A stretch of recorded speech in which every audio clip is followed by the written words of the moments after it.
Long-grained rice steamed to textural perfection with vibrant carrots, sweet corn, luscious peas, and glistening pieces of Chinese sausages. This is my healthy Vietnamese fried rice.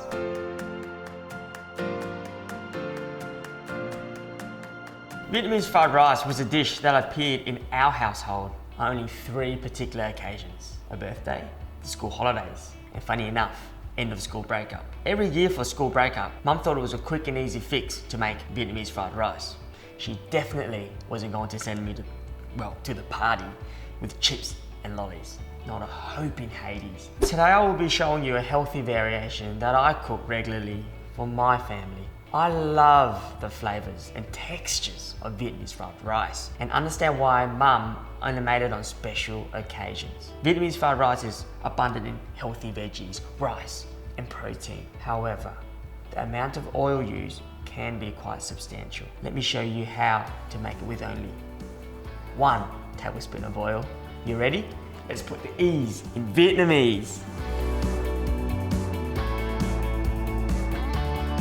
Traditionally, fried rice is made with day-old or yesterday's rice. This recipe I developed cuts out that requirement.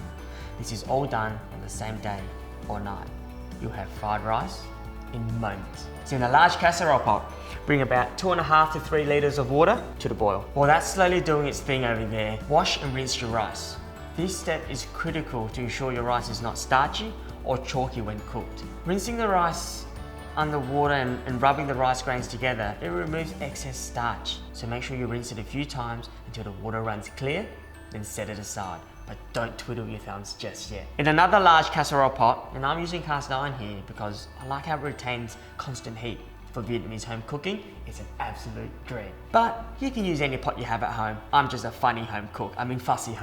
We're gonna start with the Chinese sausages. I've just cubed these up nice and small, so pop it straight into a cold casserole pot. And it's important that it's cold because you want to render the fat, not get it too crispy straight off the bat because it will burn, because there's a bit of sugar that's in the Chinese sausages. Occasionally, stir it on about low to medium for 5 minutes or so. While that's rendering away, fun fact about luscious. Luscious is actually Chinese. It's a product that was introduced to Vietnam from China during colonial periods. And coincidentally, in Vietnamese, it's called luscious, also known as Chinese sausages as we know it in Australia. If you can't get your hands on Chinese sausage, it's alright, don't worry. You can easily substitute with 200 grams of streaky or shortcut bacon. So the Chinese sausages are done now. They're ready to be removed. They're just lightly brown. You don't want them crispy because it makes the Chinese sausages a bit tough. Okay, so there's a nice little shallow pool of rendered Chinese sausage fat on the bottom, and we're gonna use that to cook our veggies. In the same pot, add 1 tablespoon of oil to that decadent pool of rendered Chinese sausage fat. Turn it up a bit. Pop in the onions.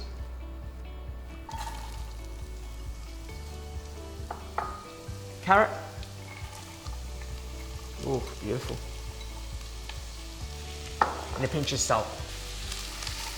So saute this on about medium high for about 2 to 3 minutes, or until the onion is translucent or the carrots and onion are lightly brown. You can see there's that nice glisten. So there's plenty of oil in there. All right, that carrot and onion is looking great now. We're gonna add 2 cloves of garlic finely minced into the pot. And the reason why I'm adding it so late is I don't want it to burn. I only want it to infuse its flavours. So keep the heat on medium to high. Mix the garlic in well. Beautiful, look at that. It smells fantastic. I love the smell of garlic. All right, I want to let that go for about another minute. We've got to put some peas and corn in soon. But if fresh peas and fresh corns aren't in season, go to frozen stuff. There's nothing wrong with it. It's really quite simple and handy, quite cost effective.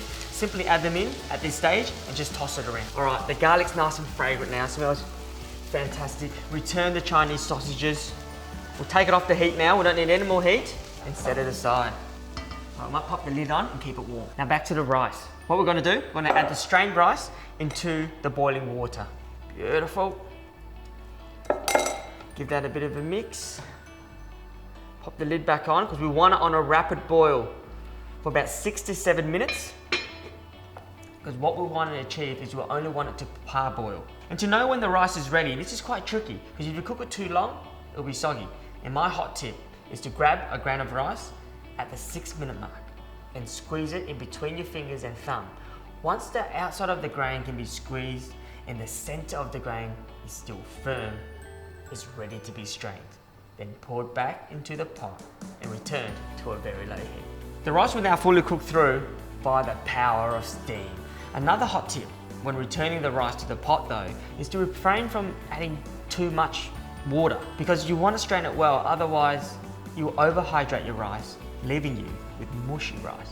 If you have a rice cooker though, you can skip the rice boiling step and simply add the pot of sautéed goodies along with the ingredients into the rice cooker and press play. Add the sautéed vegetables and the Chinese sausages that we prepared earlier to the pot.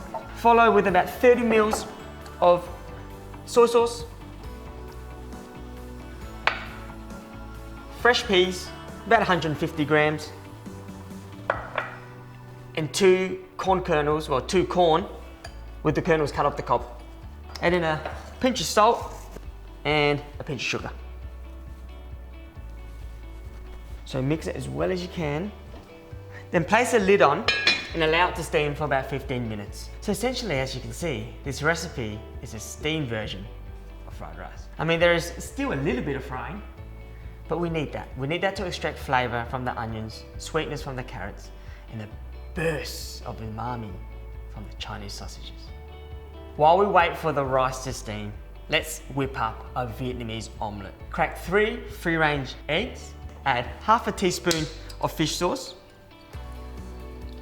a bit more, there we go. So crack back pepper,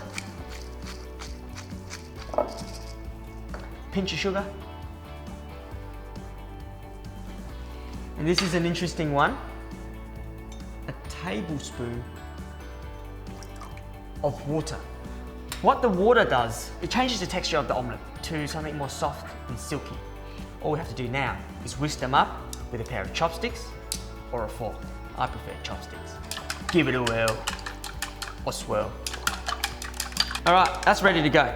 So in a small skillet or fry pan, I'm using a cast iron skillet here, so I don't need to add oil, it's well seasoned. But if you are using a fry pan, you might need a touch of oil, maybe a teaspoon. So on low heat, pour the egg in.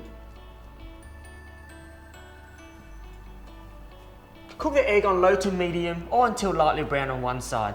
Then flip and cook for a further minute or 2 until the egg is set. Then take it off the heat, allow it to cool, then slice it in little squares. And she's ready to flip. Success, look at that, nice and crispy. We'll let that set for about another minute. So the egg's ready to be taken out. What we're gonna do, the easiest way to take out the egg is to pop a lid / plate on top and then give it the 180 treatment. Voila. There we go.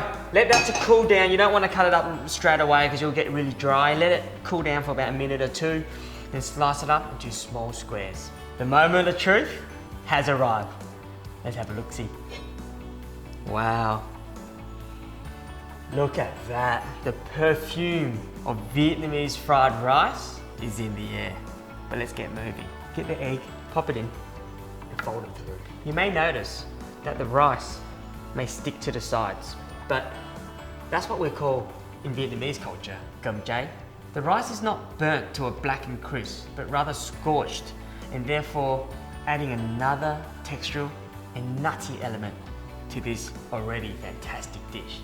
It's not for everyone, but if you do like that little bit of crispy texture, go for it. Anyways, it's time to tuck in. Now, you gotta tell me, that was a pretty zippy fried rice recipe. To finish off, and just like how I like my gin and tonic served, some sliced cucumber on the side for added freshness and texture.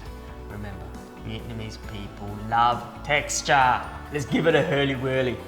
Try to get a bit of everything.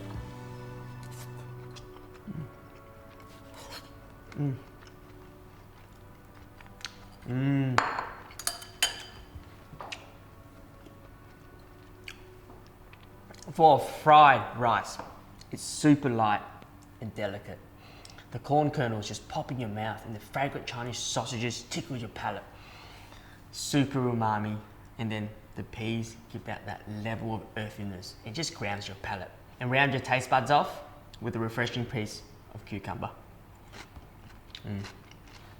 The flavours here take me back to my primary school. And since then, and in fact right now, it's allowed me to reflect on how hard my mum has worked to create these flavours. After working long shifts, taking care of 2 young boys, the collateral beauty of her sacrifices is that I will always remember how hard and devoted my mum was.